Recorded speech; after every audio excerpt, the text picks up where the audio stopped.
Boa noite. Desculpe o problema que deu, mas o Instagram caiu e eu não consegui recuperar. Vamos ver aqui se eu consigo. Aonde que é, Cristina? Eu vou falar com a Arminda aqui para ele entrar. Não.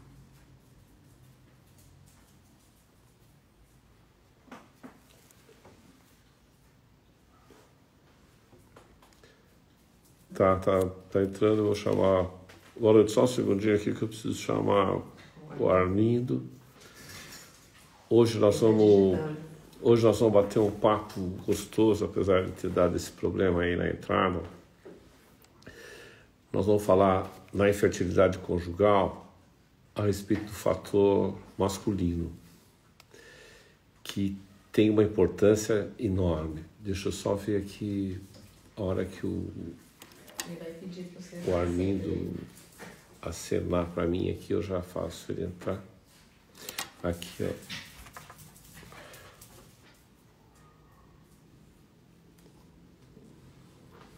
Só um segundo. Tá demorando aqui. Ficou parado aqui, senhor? Você aceitou ele? Aceita. Vamos ver, Armindo.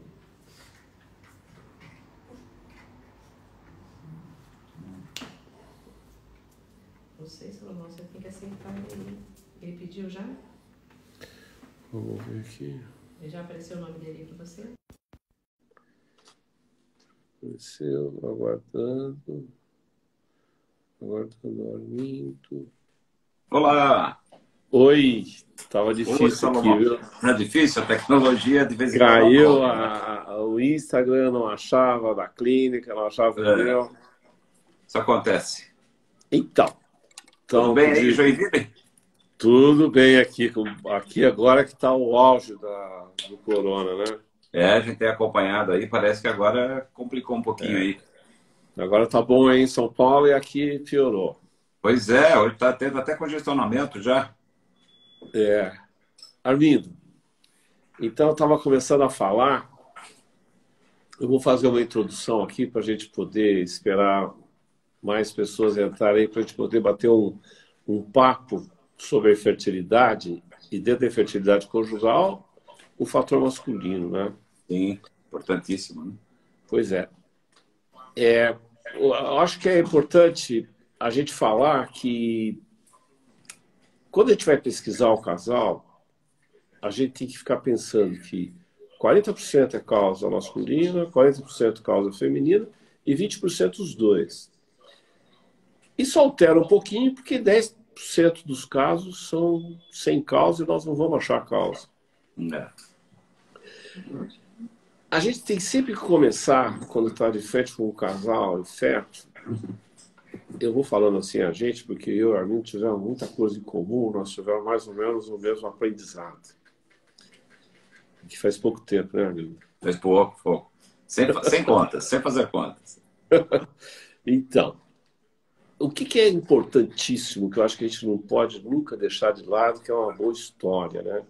A gente fazer uma história muito minuciosa, porque a nossa experiência, com essa história, a gente já pega, já raciocina, já relaciona um monte de fatores, né?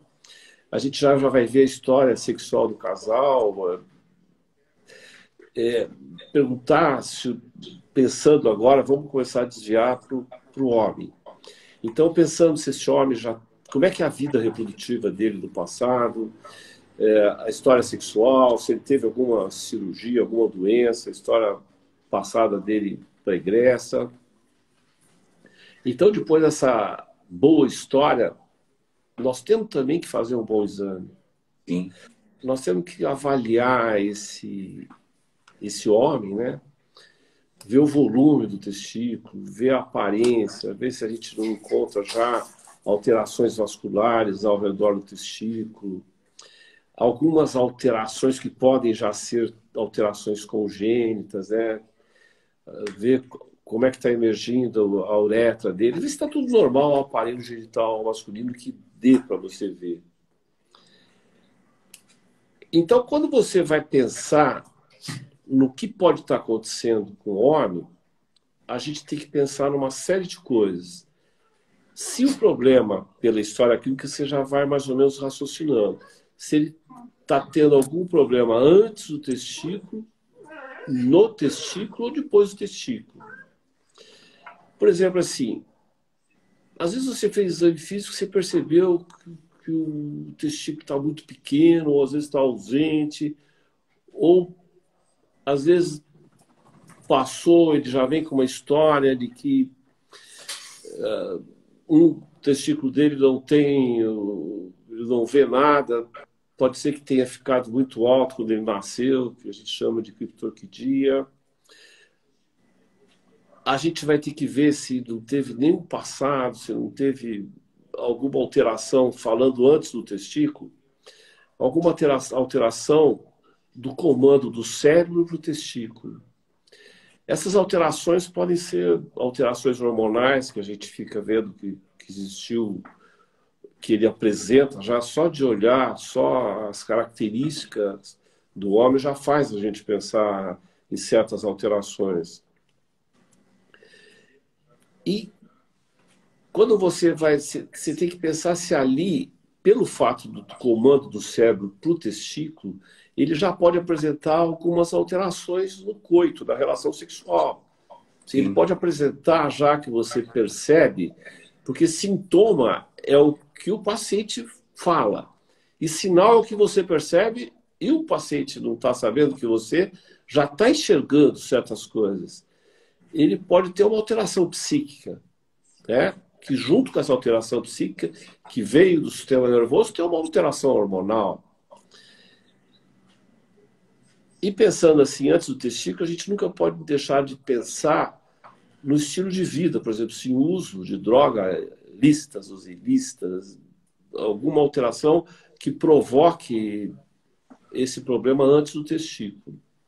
Quando a gente vai para dentro do testículo, também ali tem os problemas que podem nascer. Porque quais são os problemas que o homem pode ter?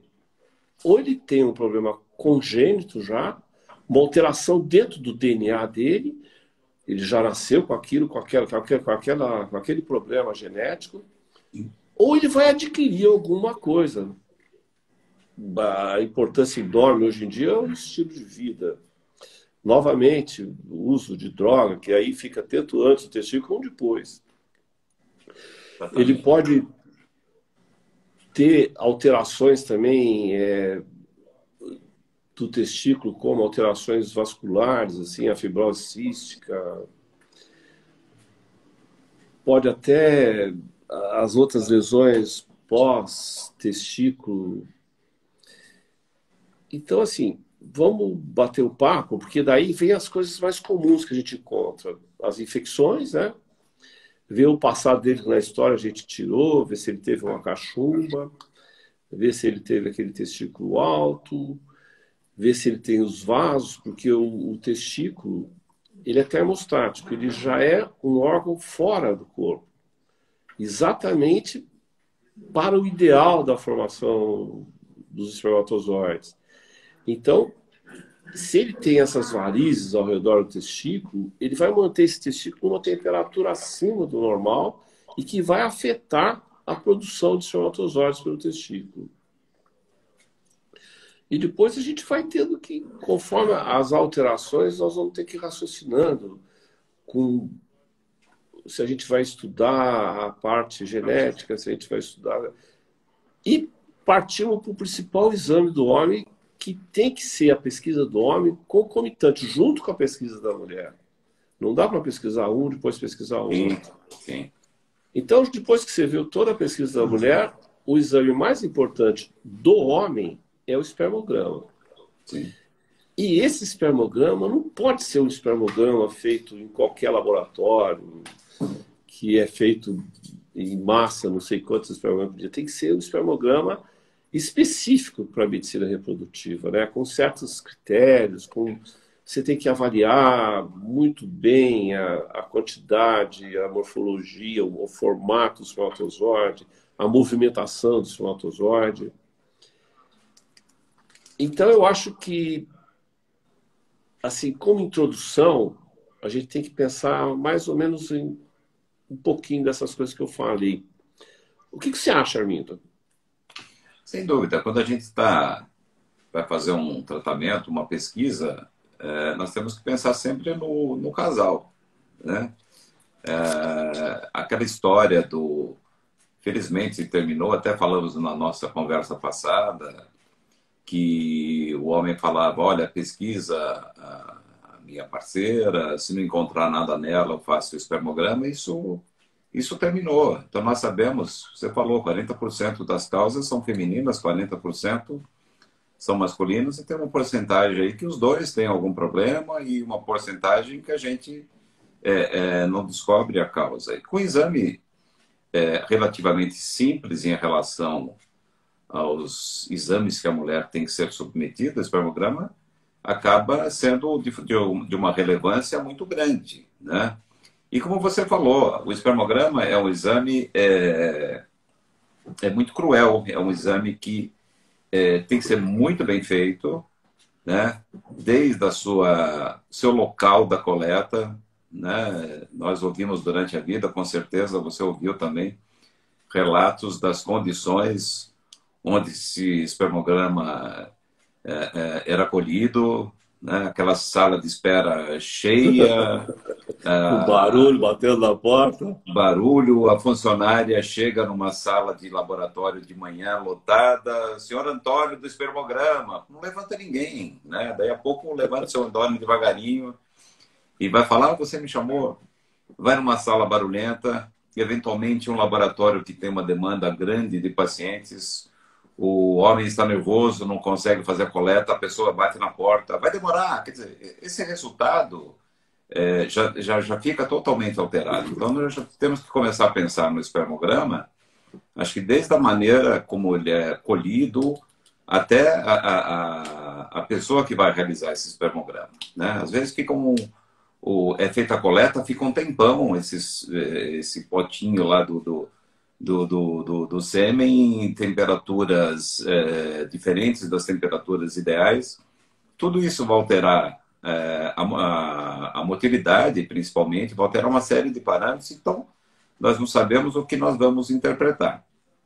Uma outra coisa importante, então, além de fazer num local adequado, o ideal é fazer numa clínica que já tenha um apoio da reprodução humana, né? E uma outra coisa é sempre fazer 2 espermogramas, sempre fazer com intervalo. Espermograma, um dia, por N razões, até pela questão de excesso de nervosismo, pode dar alterado, e numa outra coleta, numa outra situação, onde o homem já passou pela experiência e percebeu que não foi nada assim tão frustrante a experiência, o resultado acaba sendo diferente. Então, nós temos que pensar nisso aí com muito cuidado, né? E é um exame fabuloso, realmente é o principal.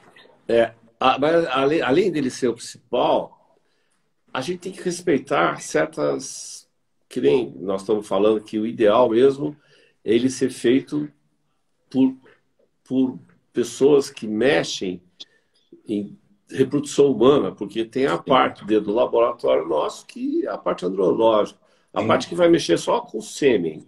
Sim. Já começa o tempo que o homem deve se abster de abstinência sexual para colher esse exame. Sim. Falam de 2 a 7 dias, tudo. Eu sempre oriento os meus pacientes a fazer com 3 dias de abstinência. De 2 a 3 dias de abstinência. Porque quando o espermatozoide é produzido dentro do testículo, ele vai ter que passar por vai ter um caminho enorme para ele chegar a ser ejaculado, sair do homem e cair dentro do fundo vaginal. Então, é a epigenética, é o ambiente que ele vai passar, que muitos falam que é importantíssimo para o esperma isso, né? Porque ele sai lá do testículo, ele passa para uma outra parte do testículo, daí ele vai passar por um ducto de 6 metros de comprimento, enroladinho que nem um novelo de lã, que chama epidídimo. Aí que vai adquirir Eu acho maturidade, que é aí mora o importantíssimo. perigo, É, porque vai sofrer o estresse oxidativo.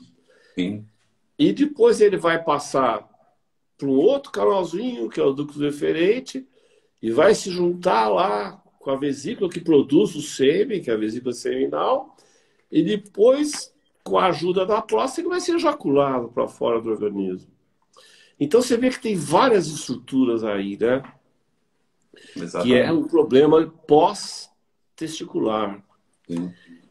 Ali, quando a pessoa faz, por exemplo, uma vasectomia, ele criou um problema pós-testicular, porque ele Uma barreira cortou o mecânica. canalzinho que vai levar para fora o esperma. Mesmo o homem que faz a vasectomia, o que o cirurgião fala para ele?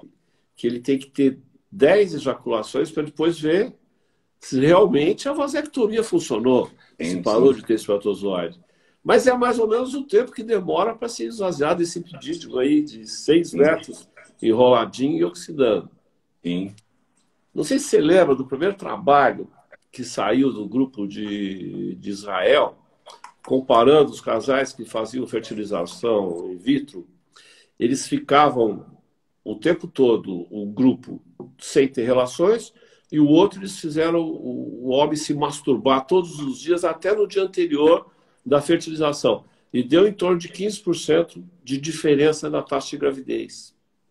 Você vê a importância que é você ver se consegue esvaziar esse epidídimo para ter espermatozoide novo que não sofreu tanta oxidação. Sim, sim. É uma orientação que nós damos até para no pré-fertilização, saber o tempo da última vez que teve alguma ejaculação, justamente para tirar esse viés, esse fator, que é de extrema importância. Quanto mais tempo fica passando por todo esse sistema, sai do testículo, passa pelo epidídimo para adquirir a movimentação, para terminar de fazer a maturação, depois vai pelo deferente, fica depositado na vesícula seminal.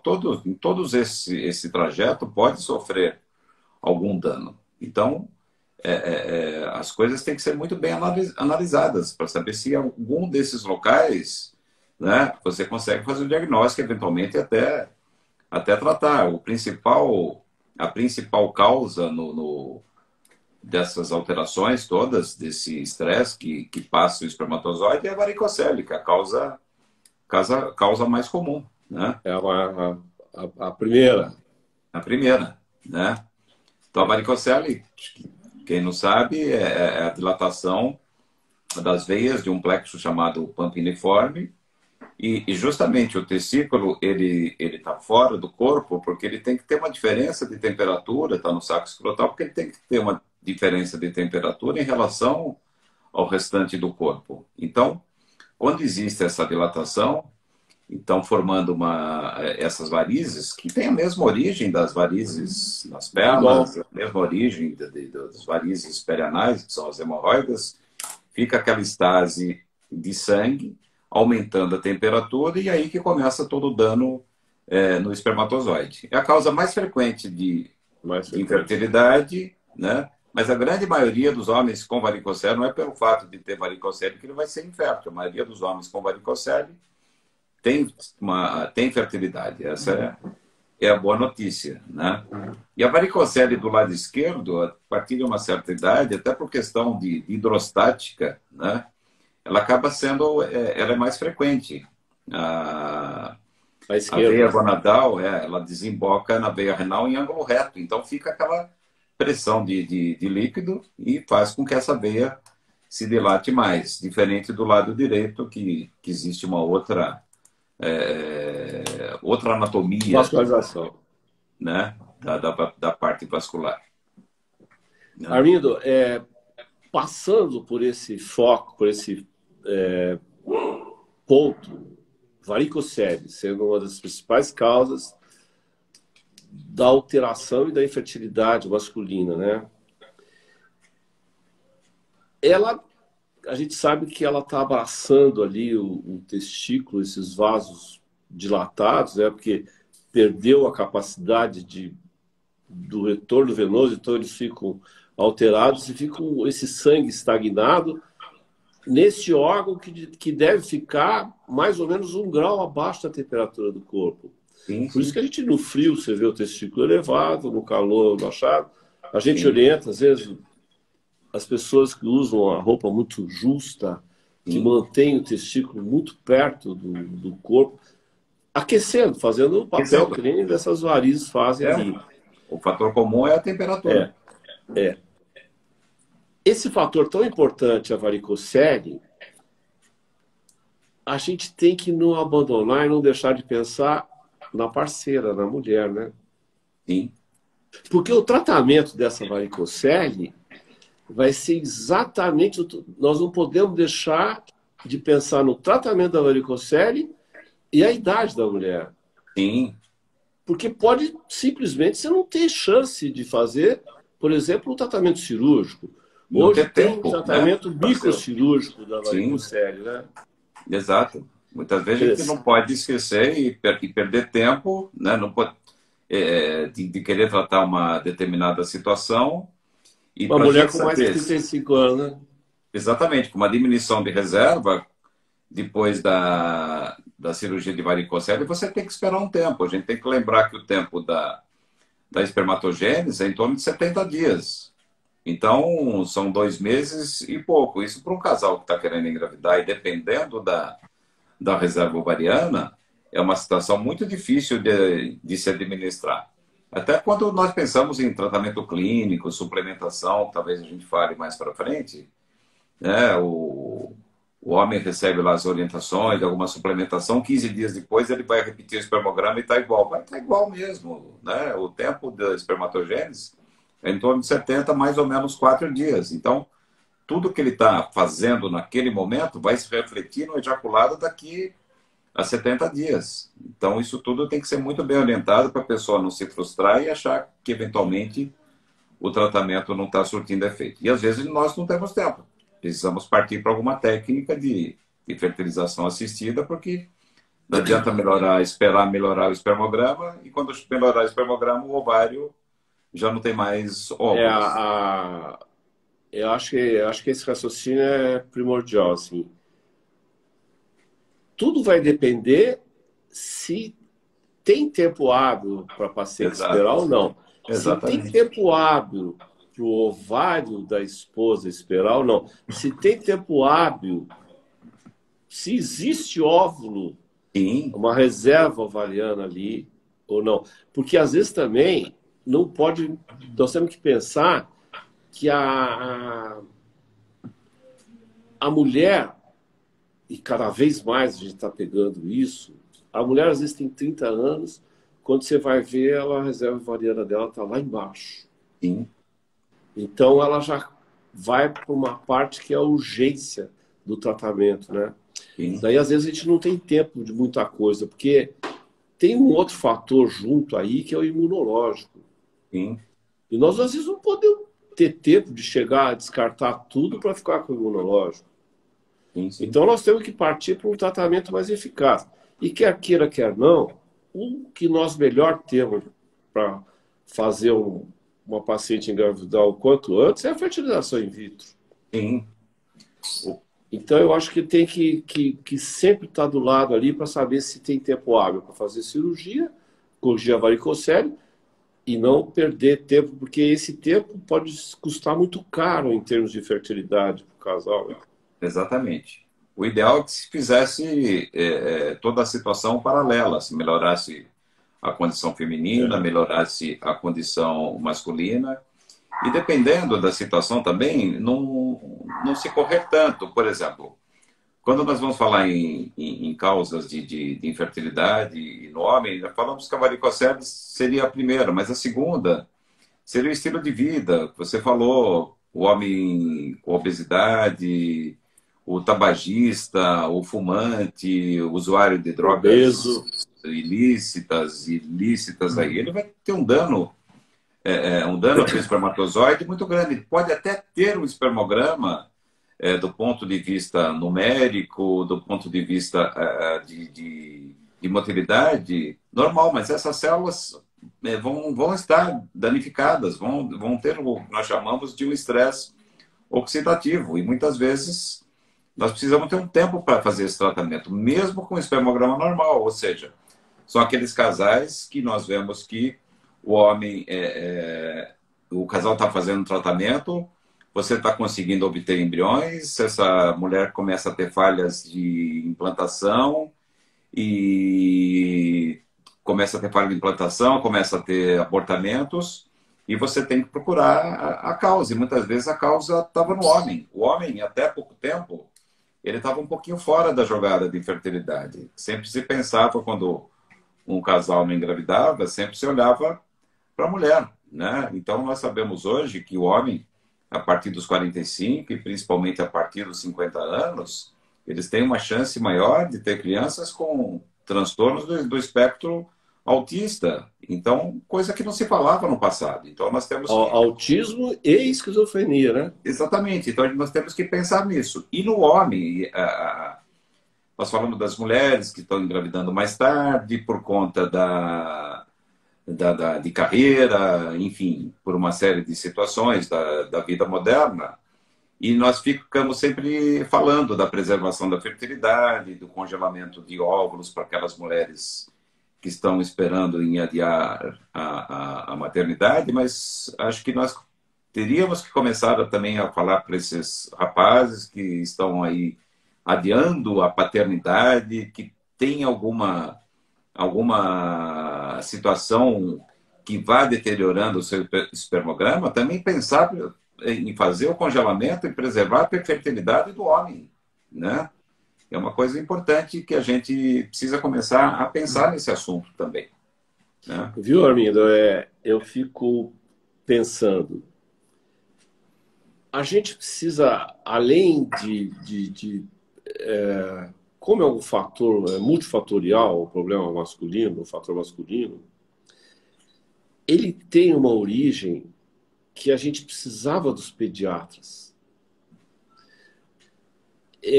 O exame do homem tem que ser a palpação testicular. Sim. Porque quantos rapazes aí de 14, 15 anos têm varicocele? Exatamente. Ali era o ideal de operar. Exatamente. Cuidar dos adolescentes, isso é até uma questão... É uma questão, acho, cultural. A menina, quando menstrua, tem alguma alteração com 14, 13 anos, 12, começa a menstruar, a mãe leva no médico, leva no ginecologista para fazer toda uma orientação. Pelo amor de Deus, doutor, eu quero ser avó. Ou naquela fase, pelo amor de Deus, não quero ser avó ainda, né? E leva para orientar e ensinar a menina o que é a menstruação, explicar alguma coisa sobre o ciclo menstrual. E nós não vemos isso nos adolescentes meninos, sendo levados a um urologista para explicar uma série de situações, inclusive fazer uma detecção precoce da varicocele, que pode acontecer nos adolescentes. Então, aquele rapaz que nós pegamos lá no fim da linha, fazendo o tratamento com 35, 40 anos com varicocele, ele não começou a semana passada a ter varicocele. Isso é um processo progressivo. Ele podia ter, de alguma maneira, realizado alguma intervenção que já pudesse livrá-lo dessa patologia, desse sofrimento depois. Você sabe que eu acho que tinha, que nem nós já conversamos, que antigamente fazia o pré-nupcial e no pré-nupcial tinha o espermograma. Mas depois o homem é tão difícil, que é cultural no mundo inteiro, que jamais ele vai fazer um espermograma preventivo. Exatamente. E pensar que o tumor mais frequente de testículo é o seminoma, que dá ao redor de 20 anos. Sim. Então ele precisava... Quantas vezes você pegou o paciente que fez quimio, fez rádio, retirou o testículo, e ninguém falou para ele que ele podia congelar antes de tirar o testículo, de fazer a quimioterapia, porque a mulher é muito mais difícil você tirar o óvulo para congelar. Fazer preservação da mulher, sim. No homem é muito mais simples. É uma, duas ejaculações, você tem esperma, ele tem esperma congelado para a vida toda. Sim, exatamente. Então é uma orientação. Eu queria pegar o gancho ainda do espermograma, porque quando você falou ali que às vezes tem falha de gravidez, a paciente falha de implantação, tentando várias vezes, você pega o espermatozoide, o espermograma está normal, e vai lá e vem cá. A gente tem que novamente avaliar esse espermograma, eu acho. Sim. Porque eles não falam tanto, só quando está muito alterado esse esperma que eles falam. E agora, no congresso que foi online, aí, no congresso europeu, eu vi um trabalho que eles falaram ao contrário de tudo aquilo que a gente pensa. Eles falaram que pode ser que o espermatozoide do testículo seja melhor que o espermatozoide ejaculado, que é o contrário do que a gente pensa, né? Sim, muitas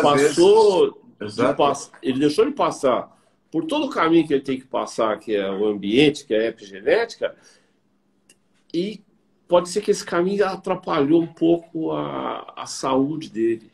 Exatamente. Aí é que nós temos que pensar nos fatores de infecciosos, né? Entrada em contato com infecção, com a própria varicocele, que nós já falamos, né? Talvez aquele... E a infecção, nós temos que pensar que está entre os primeiros fatores de infertilidade masculina, né? Sim, sem dúvida nenhuma. Então, todo esse estresse que o espermatozoide passou, muitas vezes você recolhendo ele antes do final do trajeto, você consegue muita coisa, né? Tirar o corpo fora, quer dizer, você pegou ele na fonte. Já pegou ele na fonte, sem passar por estresse, né?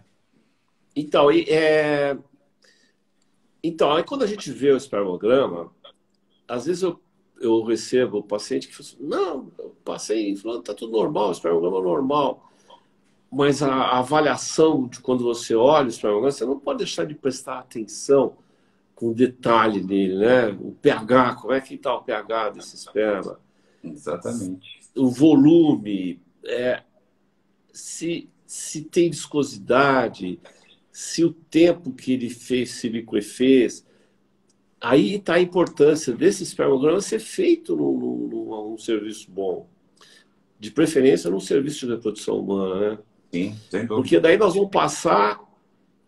Por exemplo, assim, quando o espermograma, o pH está muito alto, acende uma luzinha na minha cabeça sobre infecção. Sim. Eu vejo o número de leucócitos, né? Sim, vai dar leucócitos. Às vezes você pega, o espermograma voltou, não está tendo problema nenhum. Eu acho que tem que reavaliar esse esperma. Sim. Às vezes, a chegar a um ponto, que em serviços que não é muito a nossa realidade, mas pedir para estudar um certo número do DNA do esperma. Sim. Né? Vamos estudar, às vezes estudar 300, às vezes 500, DNA desses espermatozoides. Não só o exame que se pede aí de fragmentação de DNA, porque esse aí ele te conduz ao raciocínio.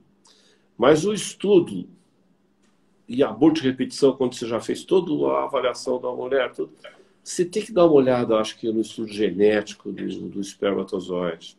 Sim, sem dúvida nenhuma, né? E no estudo genético do homem também, porque pois o cariótipo. O cariótipo. Nas alterações, lá quando você estuda o cromossoma Y, essa relação de autismo com esquizofrenia, quer dizer, você pode pelo menos escolher o melhor espermatozoide, né? Então, a microdeleção do cromossomo Y, que inclusive pode ser transmitido para a geração dos filhos, os homens, né? É uma herança, né? Tinha uma paciente chamada Eliane que tinha perguntado se a miomatose influi na fertilização in vitro. Depende, né, Salomão? Depende da localização, do tamanho, né, Eliane? De onde se encontra esse mioma. A gente sabe que aqueles miomas que estão mais na cavidade, que seriam aqueles miomas submucosos, tem implicação, sim, tanto na gravidez espontânea quanto na fertilização. Não sei se era isso que você tinha perguntado. Você sabe que outra coisa importante é o exame de imagem, né? Hoje eu peguei uma paciente que veio com um laudo que tinha um mioma abaulando a cavidade. Inclusive, a imagem que eu mostrava que realmente era isso, as imagens que eu vi. Mas quando eu fui fazer o ultrassom, eu vi que a cavidade estava íntegra. O mioma não estava abalando, apesar de ser grande. Sim. Quer dizer, tudo relacionado à medicina reprodutiva, eu acho que tem que ser um especialista. Infelizmente, às vezes a gente acaba recebendo o casal um pouco tarde, por causa da idade da mulher ou o problema do homem, mas a avaliação do especialista é muito importante, porque eles... Mesma coisa eu querer entender de mama que nem o astrologista. Sim, sem dúvida. Então a gente pode ajudar mais quando a gente recebe precocemente um casal com problema infértil. Sim, sem dúvida nenhuma. E tem que ser pesquisado e pesquisado exaustivamente, nos detalhes. O mioma, ele, se não abalou a cavidade, se não está tendo problema de sangramento, que nem a Eliane perguntou, né? Ela pode engravidar sem ter problemas, se não tiver nenhum desses miomas submucoso abalando a cavidade. Exatamente. Porque às vezes tem paciente que tem mioma enorme que está para fora do útero. Para fora, tem pacientes com miomas muito grandes que não atrapalham nada a gestação. A gestação, pelo efeito hormonal, pode aumentar um pouco o tamanho desse mioma. Não que não possa ter alguma complicação, alguma dor, alguma degeneração na gravidez, mas é muito, muito raro. Tem que ser miomas muito grandes, né? Aqueles que atrapalham mesmo são aqueles que abalam a cavidade e não tem nem muita relação com o tamanho. Qualquer abaulamento, Eliane precisa dar uma pesquisada com o seu médico. Né? Então, quando você falou ali da alteração espermática com a idade do homem, é impressionante o que caiu a qualidade de esperma de 1930 comparado com agora. O homem tinha uma qualidade espermática muito melhor que agora. De 1930 para 2000, a queda na quantidade de espermatozoide foi ao redor de 46%. Sim. Então é muito forte. E o homem de 42 a 44 anos, ele apresenta de 20 a 30% de fragmentação do DNA do espermatozoide. Normal pela idade já. Que nem você disse, depois de 50, de 60 anos, então as alterações e doenças hereditárias aumentam, transmitida pelo homem, né? Sim. E quantas coisas mudaram nesse tempo, né? Em termos de poluentes, né? Nós temos que pensar em tudo, né? Celular no bolso, né? Está provado que o celular no bolso, aquela emissão que o celular está emitindo, atrapalha a produção de espermatozoides. Então, são detalhes do dia a dia que não tinham há 30, 40, 50 anos atrás, né? Nós não tínhamos alimentação com tantos poluentes, nós não tínhamos a poluição agrotóxicos ambiental, agrotóxicos. Nós somos muito mais expostos hoje. Tanto é que em 90, né, acho que foi em 1990, que mudou até o padrão do número de espermatozoides, até mudou o espermograma. Hoje se... Viu, Armindo, nesse estilo de vida, uma coisa que está crescendo barbaramente na clínica são pacientes provenientes de academia, né? Pacientes com uso de testosterona associado a vasodilatador. Quando entra na clínica um cara bombadão... Você nem pede espermograma. Então, daí entra toda aquela história tua. O cara vai chegar, a grande maioria está quase sem esperma, ou com azoospermia já, ou com a esperma, porque ele fez um bloqueio. Sim. Quando ele usa a testosterona, funciona que nem o anticoncepcional, né? Sim. Faz um feedback negativo. Sim. E às vezes esse bloqueio que faz a testosterona fica irreversível, né? Fica, depende do tempo. Não só os de academia, Salomão, mas nós pegamos muitos pacientes que estão fazendo... fizeram uma pesquisa básica no ginecologista geral, não foi no especialista em reprodução humana, e pediu lá as dosagens hormonais, pediu a dosagem de testosterona e simplesmente começou a repor testosterona, né? Não com a intenção de academia, de ficar mais forte. Veio lá o resultado, diminuição de testosterona, vamos suplementar. androsterona. O espermograma que já era ruim, depois de um tempo, né, daquele tempo de espermatogênese, dos 70 dias, ele ficou péssimo. O testículo está identificando aquela progesterona exógena que ele está tomando como sendo suficiente. O que o testículo faz? Ele para de funcionar pelos mecanismos de retroalimentação. Então, o homem que tem uma diminuição de testosterona, ele não de diminuição de testosterona com espermograma alterado, o tratamento não é a testosterona, é justamente o tratamento, você precisa ver a causa. De repente, esse homem tem uma diminuição das gonadotrofinas, ele tem uma diminuição de LH que não está agindo sobre a célula de Leydig produzindo a testosterona, tem uma diminuição de FSH que não está aumentando a produção de espermatozoides. Esse homem pode ter um aumento de prolactina que faz diminuir as duas, pode ter um tumor, né, que produz prolactina. Então, muitas vezes, o espermograma é um sinal de alguma doença. Um espermograma alterado pode ser um sinalizador. Olha, vamos procurar alguma causa. Pode ser um diabético, um hipertenso. Na verdade, aquele espermograma era só um espelho de alguma coisa errada na saúde daquele homem que estava acontecendo. E não simplesmente, está alterado. Opa, vamos atrás, né? Eu sempre escutei um sábio da andrologia falar que o esperma é o espelho da saúde do homem. Exatamente, ele é um marcador. Né? É um marcador de saúde do masculino. Exatamente. Então, e aqui, quando você falou ali, só para dar uma misturada aí, eu fiquei pensando ali, espermatogênese de 70, 90 dias e tal. E aqui tem uma paciente falando para mim, o que faz? Acho que é a Elaine também. E a Inês. Como é que faz com azoospermia? Se essa azoospermia que nós estávamos comentando lá, se teve um bloqueio da testosterona, se não teve, nós temos hoje um modo até de induzir a formação de espermatozoides, né? Espermatogênese. Mas só se esse problema for reversível e se for um problema que responda à indução da espermatogênese. Quer dizer, nós temos como fazer isso, mas é muito complicado. Aí e a gente não adianta querer fazer menos de 90 dias de tratamento.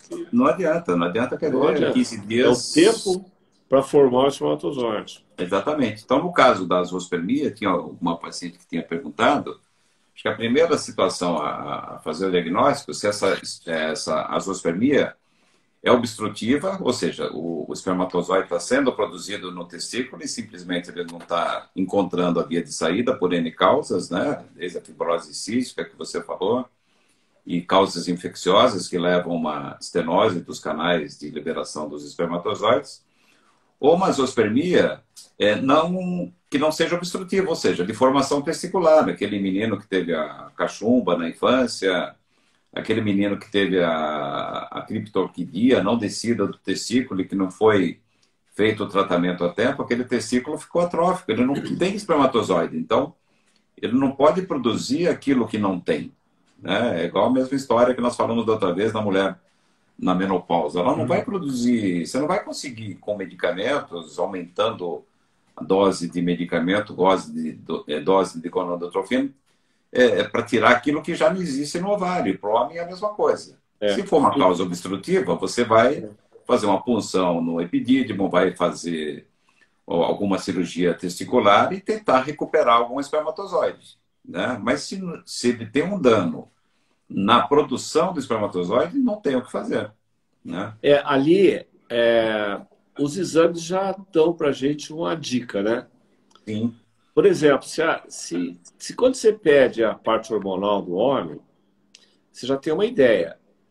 Mas se o FSH está muito alto, daí é difícil. Daí não vale nem a pena você ficar procurando dentro do testículo, porque ele mostra que a fábrica é insuficiência testicular primária. Né?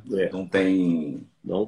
E ali nas obstrutivas, pode ser congênito, né? O homem pode nascer já com ausência de um tubinho lá, o ducto deferente, a ausência de uma outra estrutura anatômica depois do testículo, que ele está produzindo espermatozoide, mas não está saindo. Exatamente. Então, nesse caso, a gente vai ter um sucesso muito grande com a punção do testículo, do epidídimo, né? Exatamente. E voltando à história de falar que a diminuição do espermatozoide pode ser um marcador de doença, ou quanto menor o número de espermatozoides esse homem tiver, mais ele tem que ser investigado. Muitas vezes ele pode ter um tumor de testículo, que ele não estava nem sabendo. O marcador foi a diminuição da produção do espermatozoide, né? Foi o bloqueador, né? Foi o bloqueador. Então, um exame físico, um ultrassom, acaba fazendo o diagnóstico e muitas vezes tratando numa fase em que o índice de cura pode ser muito grande. Então, sempre pensar, espermograma muito diminuído na e atrás da são causa. tumores benignos, né? Exato. Vai tratar e vai ficar muito bem. E o outro testículo não tendo nada, eventualmente existe uma produção normal para uma gravidez até espontânea, ou então com as técnicas de reprodução. Mas sempre encarar um espermograma extremamente alterado como de alguma causa genética ou alguma doença que está se revelando ali naquele momento. Sempre procurar alguma outra coisa fora da parte reprodutiva. Tem uma paciente aqui que está me perguntando da alimentação. Ela fez uma pergunta de alimentação inflamatória também. Bom, tem várias coisas que fazem o organismo do homem produzir muitas células inflamatórias, né? Por exemplo, a obesidade faz produzir células inflamatórias. A diabetes, qualquer doença sistêmica, naturalmente já faz o homem e a mulher produzirem fatores inflamatórios. Então, hoje a gente está numa fase que, tanto no homem como na mulher, nós estamos atrás desses fatores inflamatórios, né? Exatamente. As interleucinas, os fatores, às vezes, relacionados até com a imunidade, nas integrinas, né? E nós estamos... Não sei se você está tendo uma experiência boa com a microbiota. Então, a microbiota é a sensação do momento, né? E a gente tem que investigar muito bem essa parte, né? Porque realmente é uma parte muito importante. Nós temos bilhões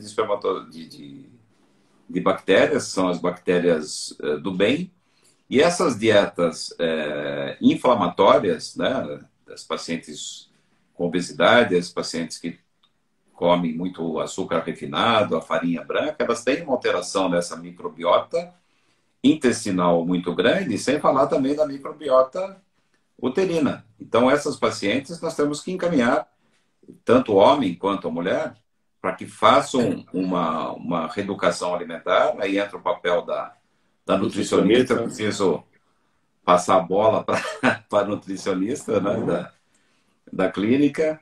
Tem uma muito boa, a doutora Regina, você já ouviu falar? Doutora Regina eu conheço bastante, é para ela quem caminha. Então, a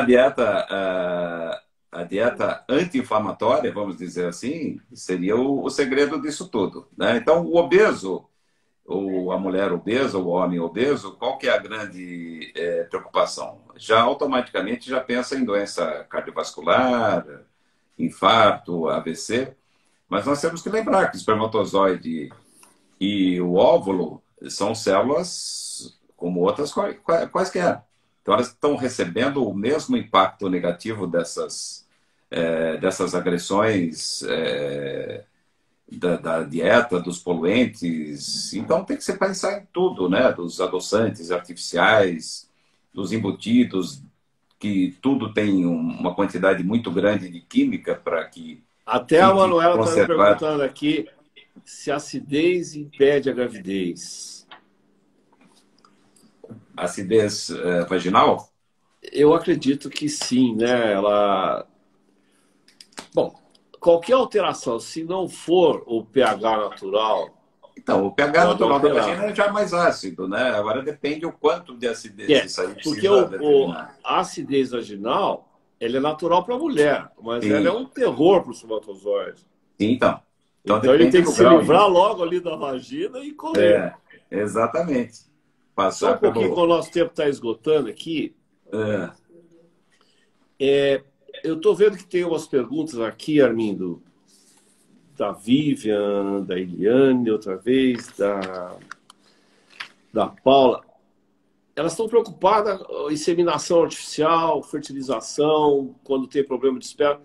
Assim, eu acho que a inseminação artificial tem que ser muito bem escolhida essa conduta, porque ela vai trazer algum benefício se a mulher estiver ovulando, tiver um aparelho reprodutor com anatomia normal e também hormonal, e pode trazer o benefício quando o esperma está alterado com até uma certa queda na contagem, conforme o tipo de alteração que ele tenha, mas pensar sempre que a inseminação intrauterina, a gente simplesmente vai colocar um esperma preparado, né, processado, no fundo uterino na hora que ela está ovulando. Isso aí vai dar 15 a 18% de gravidez. Não adianta falar que vai passar disso. Então, às vezes, você tem que botar na balança, será que vale a pena você fazer 2 inseminações ou partir direto para a fertilização? Isso às vezes é difícil a gente fazer esse tipo de decisão por conta daquilo que o casal está pensando. Ele está pensando em fazer alguma coisa mais simples, mas nós temos que explicar. A chance de uma gravidez sem nenhuma técnica de reprodução, a chance com a inseminação e a chance com a fertilização. A inseminação foi o que você falou, é o que eu chamo de foi um empurrãozinho, né? Não é um tratamento das pacientes que chegam para a gente em clínicas de reprodução. Ou seja, uma condição para a paciente fazer a inseminação é que ela tenha pelo menos uma trompa absolutamente normal. A saúde tubária, né? A saúde tubária. Não adianta você fazer uma inseminação numa trompa que está tortuosa, enovelada, com retenção de contraste, falando de alguma doença. De inflamação uterina, que geralmente está junto com a inflamação tubária, né? Então, a infecção é ascendente. Com a inflamação depois da trompa no peritônio. Exato. Né? Então, a inseminação realmente, em termos de chance, não aumenta tanto assim. Então, muitas vezes, se você quiser realmente saber o resultado dessa inseminação, você tem que propor um protocolo de pelo menos 3 inseminações. No máximo, você vai gastar, né, com 3 inseminações de medicamentos, de ansiedade, vai gastar uma fertilização. Então, já vai acabar passando. E na fertilização, você pode fazer o congelamento dos embriões. Sim. Que ela vai ter na somatória um benefício muito maior do que a taxa de gravidez da primeira tentativa da fertilização. Exatamente. Só mais um pouquinho aqui, ó. Tem uma paciente que fala que só tem útero, se é possível engravidar. Nós só precisamos do útero, né, amigo? A gente só precisa do útero. Agora o ovário, o óvulo, ela vai engravidar com ovo doação. Não tem jeito dela não ser mãe se ela tem útero. Sim. E se tiver óvulo, melhor ainda, porque ela vai ter um filho biológico. Mas se por acaso não tiver também ovário, só tiver o útero, a gente pode transferir o embrião, a doação do embrião, ou fazer o embrião com o esperma do marido dela, e ela vai engravidar. Ela não vai deixar de ser mãe de jeito nenhum. Sim, sem dúvida. Tem jeito. Caiu aqui na nossa área, não tem jeito de não sair grávida, né? Então, essa é a questão da ovo-doação. É uma outra pergunta, acho que é da Paula Camilo, né? Ela gostaria de saber sobre a doação de óvulos, como é que funciona. Então, a doação de óvulos é justamente nessa situação. Pacientes que têm uma diminuição de reserva acentuada, e essa reserva, existem vários marcadores que indicam essa reserva ovariana. O principal marcador da baixa reserva ovariana é a idade, depois os exames de laboratório, hormônio antimileriano, contagem de folículo antral. Eu estou falando meio rápido porque está acabando o nosso tempo, né? Nós estamos aqui. Interromper a resposta da Paula aí. Então, fazer uma boa avaliação no que se refere a isso e conseguir aí o sucesso. Então, vamos fechar assim, falando assim.